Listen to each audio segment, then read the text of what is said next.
कक्षा 11वीं तथा 12वीं में कॉमर्स विषय लेकर पढ़ने वाले प्रिय विद्यार्थियों सुप्रभात। विद्यार्थियों, यदि आपने वाणिज्य संकाय का चयन किया है तो आप व्यवसाय अध्ययन विषय को भी पढ़ेंगे, साथ में बही खाता एवं लेखाकर्म को भी पढ़ेंगे। लेकिन विद्यार्थियों, यह विषय बहुत महत्वपूर्ण है क्योंकि इस समय जब ऑनलाइन ट्रांजैक्शन का युग है, ई कॉमर्स का युग है, ऑनलाइन बिजनेस का समय है, ऐसी दशा में इस फैकल्टी का महत्व दिनों दिन बढ़ता जा रहा है। आइए इस विषय के संबंध में कुछ महत्वपूर्ण तथ्यों की बात करते हैं। विद्यार्थियों, आप जब परीक्षा देते हैं तो आपको परीक्षा में अंतर के प्रश्नों को लिखना होता है और अंतर के जो प्रश्न हैं वे जितने सटीक होंगे उतने ही आपको अच्छे नंबर भी मिलते हैं। हम बात कर रहे हैं पार्षद सीमा नियम और पार्षद अंतर नियम में अंतर की। देखिए किस प्रकार से अंतर को लिखा गया है। आशय लिखा है, पार्षद सीमा नियम कंपनी का वह अधिकार पत्र होता है, चार्टर भी कहते हैं इसको कंपनी का, जिसमें कंपनी के अधिकार क्षेत्र और समामेलन की शर्तों का उल्लेख होता है।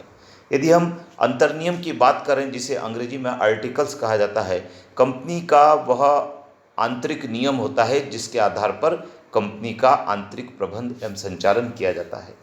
उद्देश्य की यदि बात करें तो पार्षद सीमा नियम का उद्देश्य कंपनी के कार्यक्षेत्र की सीमाओं को निश्चित करना होता है और अंतर नियम का उद्देश्य कंपनी के आंतरिक प्रबंध एवं संचालन को नियंत्रित एवं नियमित करना होता है। प्रकृति की यदि बात की जाए तो जैसा मैंने आपको बताया, पार्षद सीमा नियम कंपनी का चार्टर कहलाता है और पार्षद अंतर नियम अधिकार और कर्तव्यों का विवरण है। महत्व यदि हम देखें तो पार्षद सीमा नियम प्रत्येक कंपनी का महत्वपूर्ण और आधारभूत प्रलेख होता है। कंपनी के पंजीयन हेतु इसे बनाना अनिवार्य होता है। अंतर नियम कंपनी का एक सहायक प्रलेख है। अंशों द्वारा सीमित लोक कंपनी के पंजीयन के लिए इसे बनाना अनिवार्य नहीं है। पार्षद सीमा नियम का निर्माण कंपनी अधिनियम तथा देश के सामान्य नियमों के अधीन किया जाता है, जबकि पार्षद अंतर नियम का निर्माण पार्षद सीमा नियम के अधीन किया जाता है। पार्षद सीमा नियम अंतर नियम से प्रभावित नहीं होता, जबकि सीमा नियम से अंतर नियम प्रभावित होता है। यह हमने एक आर्टिकल की बात की। आइए और बात करते हैं एक अंतर की। बहुत महत्वपूर्ण प्रश्न है, विपणन प्रबंध और विक्रय प्रबंध में क्या अंतर है। Marketing and sales management. आशय की यदि बात करें तो विपणन प्रबंध सामान्य प्रबंध की वह विशिष्ट शाखा है जिसमें ग्राहकों की आवश्यकताओं की संतुष्टि हेतु विपणन कार्यक्रमों का नियोजन और क्रियान्वयन किया जाता है।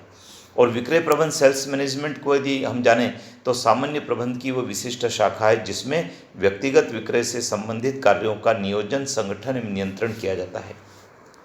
कार्यक्षेत्र विपणन प्रबंध का कार्यक्षेत्र विस्तृत होता है जिसमें विक्रय प्रबंध भी शामिल होता है, जबकि विक्रय प्रबंध का कार्यक्षेत्र सीमित या संकुचित होता है। विपणन प्रबंध का जन्म 20वीं शताब्दी के प्रारंभ में हुआ और विक्रय प्रबंध का जन्म औद्योगिक क्रांति के साथ हुआ था।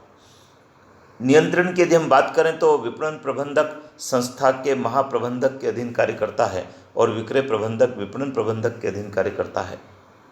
मुख्य बल जो दिया जाता है विपणन प्रबंध में ग्राहक की संतुष्टि पर ज़्यादा बल दिया जाता है और विक्रय प्रबंध में विक्रय वृद्धि से लाभ प्राप्त करने पर ज़्यादा जोर दिया जाता है।